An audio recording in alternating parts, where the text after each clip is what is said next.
நம்ம எல்லாரும் ரொம்ப நாள் கழிச்சு வெக்கேஷனுக்கு போறோம், ஒரு பீச்சுக்கு போனா நல்லா இருக்கும் அப்படின்னு சொல்லி அகிரா காமெடி பண்ணிட்டு இருக்கான். நம்ம ஒன்னும் வெக்கேஷனுக்காக போகலாம் அப்படின்னு சொல்லி ஷீக்கி சொல்றான். உன்னோட பேரண்ட்ஸை பாக்குறதுக்காக தானே போறோம், உனக்கு எப்படி இருக்கு அப்படின்னு சொல்லி நம்ம ஹீரோ கேட்கணும். ஷீக்கி அப்ப நான் ஒரு விஷயத்தை யோசிச்சு பாக்குறான். எங்க அப்பா அம்மாக்கு என்ன இருக்குமா அப்படிங்கிற உண்மையை தெரிஞ்சுக்கிறதுக்கு எனக்கு ரொம்பவும் பயமா இருந்துச்சு. ஆனா இப்ப நான் எது நடந்தாலும் அதை ஏத்துக்கிறதுக்கு ரெடியா இருக்கேன். நான் தனியால் கிடையாது, எனக்கு இப்ப 2 ஃப்ரெண்ட்ஸ் இருக்காங்க. சோ உண்மை எதுவா இருந்தாலும் அதை ஏத்துக்கிற நான் ரெடியா இருக்கேன் அப்படின்னு சொல்லி ஷீக்கி சொல்றான். நான் சின்ன பையனா இருக்கும்போது எங்க அங்கிள் கூட நான் இந்த இடத்துல தான் வந்தேன் அப்படின்னு சொல்லி ஷீக்கி நம்ம ஹீரோ கிட்ட சொல்றான். அந்த இடத்துல கரையை பார்த்தவனே அங்க ஷாப்பிங் போகணும் அப்படின்னு சொல்லி அகிரா ஷாப்பிங்க்கு எல்லாரையும் கூட்டிட்டு போறான். அப்ப நம்ம ஹீரோ வந்து தி லெஜெண்ட் ஆஃப் நிஷிகி குமோ அப்படிங்கிற ஒரு புக்கை பாக்குறான். இது என்ன ஸ்டோரி அப்படின்னு சொல்லி அகிரா கேட்கவா நம்ம ஹீரோ அந்த கதையை படிச்சு காட்டுறான். முன்னொரு காலத்துல ஷீக்கி அப்படிங்கிற ஒரு ஏழை இருந்தா. அவன் வீட்டுல ஒரு நாள் ஸ்பைடர் வந்து அவனோட அரிசியை சாப்பிட்டுட்டு இருந்துச்சு. அவ்வளவு ஏழு மேல அவன் இருந்தும் கூட தன்னோட ஃபுட்டை அந்த ஸ்பைடர் கூட அவன் ஷேர் பண்ணிக்கிட்டான். அடுத்த நாள் காலையில எழுந்துச்சு பார்க்கும்போது ஷீக்கிக்கு ஒரே ஆச்சரியம். ஏன்னா அவன் வீடு ஃபுல்லா கோல்டன் வெப்பா இருந்துச்சு. அந்த கோல்டன் சில்க் அவன் விட்டு அதுக்கப்புறம் நம்ம புரிச்சா மாதிரி நல்லபடியா வாழ்ந்தான். அப்படின்னு நம்ம ஹீரோ அந்த கதையை படிச்சு முடிக்கப்போ இந்த கதை இந்த வில்லேஜ் ஃபுல்லாவே ஃபேமஸ் தான், எங்க பார்த்தாலும் இந்த கதை தான் இருக்கும் அப்படின்னு ஷீகி சொல்லவோ பார்த்தா ஒரு சின்ன பொண்ணு ஷீகியவே பார்த்துட்டு இருக்கா. அந்த பொண்ணு அந்த இடத்துல இருந்து கிளம்புறா. என்னடா சின்ன பொண்ணு போய் சைட் அடிச்சிட்டு இருக்கா அப்படின்னு சொல்லி அகிரா காமெடி பண்றான். அந்த பொண்ணு தான் என்ன பார்த்துக்கிட்டே இருந்தா அப்படின்னு சொல்லி ஷீகி சொல்றான். இப்ப இன்காமி வந்துட்டு அகிராவோட அங்கிளை கூட்டிட்டு வரான். ஹாய் ஷீகி, எப்படி இருக்க? பார்த்தே ரொம்ப நாள் ஆச்சு,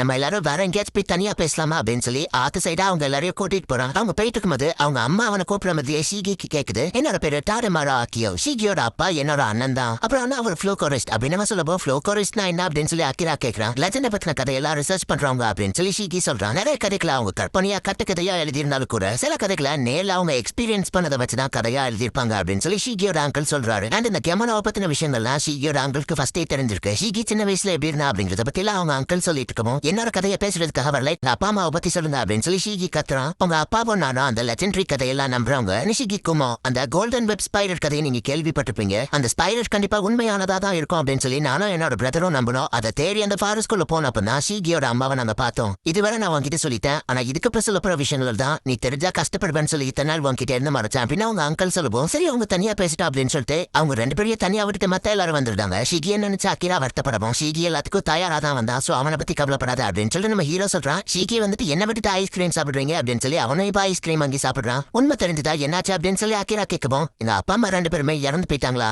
ஆனா கவலை இல்ல, நான் இதுக்கெல்லாம் ரெடியா தான் வந்தேன். நீங்க வந்ததுக்கு அப்புறமா எங்க அங்கிள் என்கிட்ட இதை தான் சொன்னாரு. எங்க அம்மாவோட வயிற்றுல நான் 5 மாசமா இருக்கும்போதே எங்க அப்பா ஆக்சிடென்ட்ல இறந்து போயிட்டாரு. அதுக்கப்புறமா எங்க அம்மாவை இறந்து போயிட்டாங்க. இதுதான் அவர் சொன்னாரு அப்படின்னு சொல்லி ஷீகி சொல்றான். ஷீகி வருத்தப்படாத மாதிரி நடிச்சிட்டு இருக்கான். ஷீகி, நீ எதுக்காக டிஃபரெண்டா நடந்துக்கிட்ட? நீ ஃபேக்கா சிரிச்சிட்டு இருக்கிற மாதிரி தெரியுது அப்படின்னு நம்ம ஹீரோ சொல்லவும், ஹே காபனே, அதெல்லாம் இப்படி டைரக்டா கேட்க கூடாது, அவன் நம்ம முன்னாடி அழக்கூடாது அப்படின்னு சொல்லி தைரியமா இருக்கிற மாதிரி நடிச்சிட்டு இருக்கான். நீயும் நாம நடிக்கிறது தெரியாத மாதிரி நடி அப்படின்னு சொல்லி அகிரா சொல்றான். ஹே ஷீகி, அவங்களை கண்டுக்கூடாத, உன்னோட அங்கிள் எங்க அப்படின்னு சொல்லி இனுகாமி கேட்கவும் அவருக்கு கொஞ்சம் தனியா இருக்கணும் அப்படின்னு சொல்லி அந்த ஆத்து பக்கத்திலே தான் இருந்தாரு, அவர் அழுதுட்டு இருப்பாருன்னு நினைக்கிறேன் அப்படின்னு சொல்லி ஷீகி சொல்றான். இப்ப நைட் ஆகுது, எல்லாருமே ஹாட் ஸ்பிரிங்ல குளிச்சிட்டு இருக்காங்க. அண்ட் ஒரு விஷயத்த ஞாபகம் வச்சுக்கோங்க, அகிரா ஒரு பையன் தான். அந்த இடத்துல எல்லாருமே அமைதியா இருக்காங்க. ஏன்னா ஷீகி கொஞ்சம் சோகமா இருக்கா, என்ன பேசுறது அப்படின்னு சொல்லி அகிரா யோசிச்சுட்டு இருக்கான். அப்ப நோபி மாற அந்த இடத்துக்கு வரான். நீ டவுனை விட்டு வரதா இருந்தா சொல்லிட்டு வர மாட்டியா? நான் உன்னை ஸ்பை பண்றதுக்காக பின்னாடியே தான் ஃபாலோ பண்ணணும், உன்னை கண்டுபிடிக்க கஷ்டமா இருந்துச்சு தெரியுமா? அந்த ஹியூமன்ஸ் யாரும் இல்ல அப்படின்னு சொல்லி அவன் காதுல மாட்டிட்டு அந்த ஹெட்செட்டை எடுக்கிறான். நீ ஒரு கீட்ஸ்னேவா அப்படின்னு சொல்லி ஷீகி கேட்கவோ, கவலைப்படாத, நான் இருக்கிறதுலயே லோ லெவல் கீட்ஸ்னேதா அப்படின்னு சொல்லி அவன் சொல்றான். எனக்கு நீ லோ லெவலா? ஆனா அன்னைக்கு நான் உன்னை பார்த்தப்ப நீ ஃபைட் பண்ணதை பார்த்து அப்படி தெரியலையா அப்படின்னு நம்ம ஹீரோ கேட்கறான். எல்லாரும் ஃப்ரீயா இருந்தீங்கன்னா வாங்க உங்ககிட்ட ஒன்று காட்டணும் அப்படின்னு சொல்லி அவன் ஒரு இடத்துக்கு கூட்டிட்டு போறான். மின்மணி பூச்சியை ஃபர்ஸ்ட் டைமா பாக்குற அப்படின்னு சொல்லி அகிரா ரொம்பவும் ஹாப்பியா இருக்கான். ஷீகி இப்போ கொஞ்சம் நார்மல் ஆயிட்டான்னு நினைக்கிறேன் அப்படின்னு சொல்லி நோபி மாறு சொல்லவும், ஆமா அவங்க இந்த சோகமா இருந்தா எப்படி சமாதானப்படுத்துறதுன்னு தெரியல, உன்னோட ஹெல்ப்க்கு தேங்க்ஸ். ஆமா உனக்கு எப்படி தெரியும் அப்படின்னு சொல்லி நம்ம ஹீரோ கேட்கறான். என்னோட வேலையே உங்களை ஸ்பை பண்ணி ஃபாலோ பண்றதுதான். நான் உன்னை கண்காணிச்சிட்டு இருந்தப்பா அவங்க அங்கிள் கிட்ட பேசுறதெல்லாம் கேட்டேன். நீங்க 2 பேருமே உங்களோட அப்பா அம்மாவை கண்டுபிடிக்கணும் அப்படின்னு சொல்லி நினைக்கிறீங்க. ஷீகியோட அப்பா அம்மா உயிரோட இருந்து உன்னோட அப்பா அம்மா இறந்து போனா உனக்கு சோகமா இருக்காதா அப்படின்னு சொல்லி அவன் கேட்கவும்,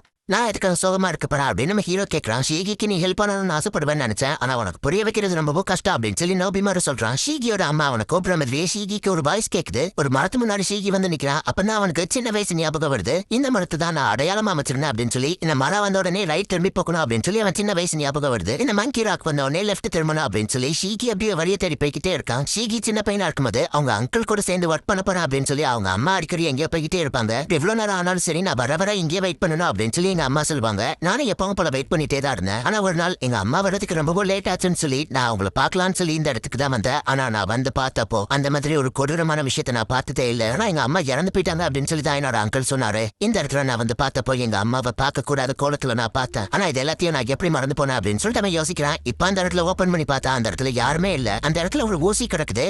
ஆர்டிபிஷியலா குழந்தைய கிரியேட் பண்றதுக்கான ஊசி தான் அது. இந்த இடத்த பாக்குறதுக்கு ஏதோ ஒரு லேப் மாதிரி தெரியுது. யாரா அந்த இடத்துல ரிசர்ச் பண்ணிருக்காங்கன்னு நினைக்கிறேன். இப்பதான் எனக்கு ஞாபகம் வருது, இந்த ஊர்ல இருந்த ஒருத்தர் தான் கோல்டன் ஸ்பைடர் வெப்ப பிளாக் மார்க்கெட்ல விக்கலாம் அப்படின்னு சொல்லி பார்த்தாரு. ஆனா லேடி இனாரிக்கு இந்த இன்ஃபர்மேஷன் கிடைச்ச உடனே அவங்க அதை தடுத்துட்டாங்க. அது மட்டும் வெளி உலகத்துக்கு தெரிஞ்சிருந்ததுன்னா கெமோனாவை பத்தி மத்த எல்லாருக்குமே எனக்கு தெரிஞ்சிருக்கும். எனக்கு தெரிஞ்ச அந்த வெப்ப இந்த லேப்ல தான் கிரியேட் பண்ணிருப்பாங்கன்னு நினைக்கிறேன் அப்படின்னு நோபிமாரு சொல்றான். ஷீகிய காலையில பார்த்த பொண்ணு அந்த இடத்துல தான் இருக்கா. அவங்க கிட்ட நான் கொஞ்சம் தனியா பேசணும் அப்படின்னு சொல்லி இன்னைக்கு ஷீகியோட அங்கிளை எங்கேயோ கூட்டிட்டு போறான். டாரிமரா ஆக்கியோ அப்படிங்கிற ஒரு ஹியூமன் தான் வந்து அந்த ஸ்பைடர் வெப்ப கொண்டு வந்துதான் எனக்கு இன்ஃபர்மேஷன் கிடைச்சது. அந்த சில்க வச்சு எவ்வளவு பெரிய வியாதியை வேணாலும் குணப்படுத்திடலாம். ஆனா அது மார்க்கெட்டுக்கு வந்துச்சுன்னா இந்த கெமோனா பத்திலாம் அந்த ஹியூமன்ஸ்க்கு தெரிய வந்துடும். நல்லவேளை அது மார்க்கெட்டுக்கு வர்றதுக்குள்ளேயே லேடி இனாரியத்தை தடுத்துட்டாங்க அப்படின்னு நோபிமாரு சொல்லவோ, டாரிமருங்கிறது ஷீகியோட அங்கிள் நேமாச்சே. ஷீகி அப்படின்னா உனக்கு இதை பத்தி தெரியுமா அப்படின்னு நம்ம ஹீரோ கேட்கறான். ஷீகியோட அம்மா கூட வேற ஒரு மான்ஸ்டர் பிசிக்கல் கான்டாக்ட்ல இருக்கு. சின்ன பையனா இருக்கும்போது ஷீகி அதை பாத்துருதான். அதுக்குள்ள பின்னாடியில இருந்து வந்து யாரோ அவன் தலையில அடிச்சிருந்தாங்க. ஷீகிக்கு எதுவும் விவரம் தெரியாதுங்கிறதுனால உங்க அம்மாக்கு எதுவும் ஆகல, அவங்க கொஞ்சம் உடம்பு சரியில்லாம இருக்காங்க அவ்வளவுதான். நீ இப்போதைக்கு கொஞ்ச நாளைக்கு அவங்கள போய் பார்க்க வேணா, அவங்களே உன்னை கூப்பிடுறான்னு சொல்லியிருக்காங்க அப்படின்னு சொல்லி அவங்க அங்கிள் சொல்றாரு. சரி ஓகே, நான் அவங்கள பார்க்க போகல, அம்மாக்கு எதுவும் ஆகாம நல்லா பாத்துக்கோங்க அப்படின்னு சொல்லிட்டு ஷீகி டெய்லியும் வந்துட்டு அம்மா எப்படி இருக்காங்க அம்மா எப்படி இருக்காங்கன்னு சொல்லி கேட்கவும், இன்னும் கொஞ்சம் நாள் ஆகும் உங்க அம்மான்னு சரியாகல, இன்னும் கொஞ்சம் நாள் ஆகும் உங்க அம்மான்னு சரியாகல அப்படின்னு சொல்லி அவங்க அங்கிள் எப்பவோ அதே பதிலையே சொல்லிட்டு இருக்காரு. அவங்க அங்கிள் அவன் கிட்ட உண்மையான பதில் சொல்ல மாட்டாங்க அப்படின்னு சொல்லி ஷீகிக்கு தோணி இருக்கு. உண்மையை தெரிஞ்சுக்கிற அவனுக்கு பயமாவும் இருந்திருக்கு. அதனால அவன் கேட்கறதையே நிப்பாட்டிட்டான். ஆனா இதை நான் எப்படி மறந்தேன், எங்க அம்மா என் ரொம்பவோ பாசமா இருந்தாங்க, அவங்க கண்டிப்பா என்ன கைவிட்டுக்க மாட்டாங்க அப்படின்னு சொல்லி மனசுக்குள்ள யோசிச்சுட்டு நான் இப்ப வரைக்கும் உன்னை நம்பினதில்ல, ஆனா உனக்கு என்னெல்லாம் தெரியுமோ அதெல்லாம் என்கிட்ட சொல்லணும் அபிமாரோ அப்படின்னு சொல்லி ஷீகி கேட்கறான்.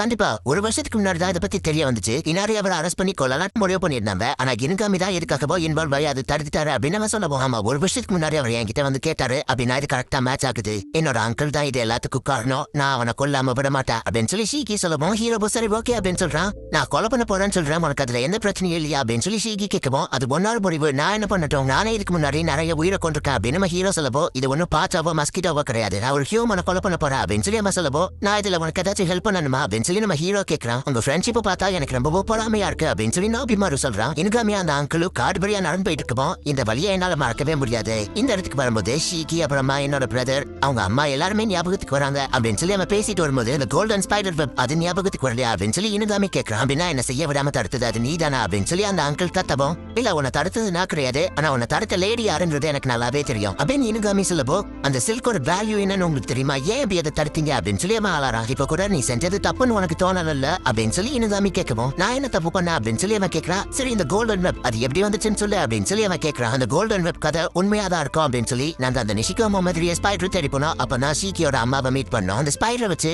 நானும் எங்க அண்ணனும் கோல்டன் வெப் கிரியேட் பண்ணலாம் ரிசர்ச் பண்ணோம். ஆனா மலை ஏறிட்டு இருக்கும்போது கால் தடுக்கி எங்க அண்ணன் அந்த ஆக்சிடென்ட்ல இறந்து போயிட்டான். எங்க அண்ணனோட குழந்தையும் அந்த ஸ்பைடரோட வயித்துல இருந்தது, அதுவும் 5 மாசமா. ஷீகி பிறந்ததுக்கு அப்புறமா ஷீகியோட அம்மா ஒரு நாள் என்ன தேடி வந்தாங்க. ஷீகிக்கு ரொம்பவும் உடம்பு சரியில்லாம இருந்துச்சு. மனுஷங்க கிட்ட தான் அவனை காப்பாத்துறதுக்கான மாத்திரை மருந்து எல்லாமே இருந்துச்சு. நான் ஷீகியை என்னோட பையன் அப்படின்னு சொல்லி ஹாஸ்பிட்டல்ல சேர்த்து ஒரு வழியா அவனை காப்பாத்திட்டேன். அவங்க அம்மா அவனை ஹியூமனாவே வளர்க்கணும்னு முடிவு பண்ணாங்க. அப்ப நான் அவங்க கூட டீலிங் பேசினேன். ஷீகிக்கு உடம்பு சரியில்லைன்னா அந்த கோல்டன் வெப்பை யூஸ் பண்ணி சரி பண்ணிடலாம், அது அதை வித்தா நிறைய காசு கிடைக்கும், நீங்க நல்லபடியா வாழலாம் அப்படின்னு சொன்னேன். அவளும் அதுக்கு ஒத்துக்கிட்டா. பணத்துக்காக இல்ல, ஷீகி மேல வச்சிருந்த பாசத்துக்காக அவ ஒத்துக்கிட்டா. அந்த ஃபாரஸ்ட்ல இருந்த எல்லா அனிமல்ஸ் கெமனோஸ் எல்லாத்துக்கூடயும் அவ்வளவு பிசிக்கல் ரிலேஷன்ஷிப்ல இருக்க வச்சு நிறைய குழந்தைங்களை கிரியேட் பண்ண. ஆனா எந்த ஒரு குழந்தையாலையுமே கோல்டன் வெப்பை கிரியேட் பண்ண முடியல, எல்லாமே ஃபெயிலியர்ல தான் முடிஞ்சது. ஒரு நாள் ஷீகி வர பார்த்துட்டா. அவனை ஒரு பக்கம் சமாளிச்சுட்டு இருந்தேன், ஒரு பக்கம் அவளுக்கு வர முடியாம போயிடுச்சு. ஆனா அவங்க அம்மாவை நான் ஃபோர்ஸ் பண்ணி கடைசியில ஒரு வழியா அந்த கோல்டன் வெப்பை நான் தயாரிச்சு சாதிச்சுட்டேன். அந்த கோல்டன் வெப் மட்டும் இருந்துச்சுன்னா மனுஷங்க இத்தனை நாளா எதிர்பார்த்துட்டு இருந்த அழிவே இல்லாத வரம் கூட அவங்களுக்கு கிடைக்கும், அதை கண்டுபிடிச்சவன்னா அப்படிங்கிற ஒரு பேரும் புகழும் எனக்கு கிடைக்கும் அப்படின்னு சொல்லி அவங்க அங்கிள் சொல்லப்போ, நீ கேட்டதுக்கான ப்ரூஃப் கிடைச்சிடுச்சா ஷீகி அப்படின்னு சொல்லி அவன் போன் எடுத்துக்கா. ஷீகி இவ்வளவு நேரம் இவங்க அங்கிள் பேசின எல்லாத்தையும் போன்ல தான் கேட்டுட்டு இருந்திருக்கான். என்னதான் இருந்தாலும் நீங்க தான் என்ன வளர்த்திருக்கீங்க அங்கிள், சோ நான் உங்களை வழியே இல்லாம கொள்றேன் அப்படின்னு சொல்லி ஷீகி சொல்றான். இந்த இடத்துல இந்த எபிசோட் முடியும்.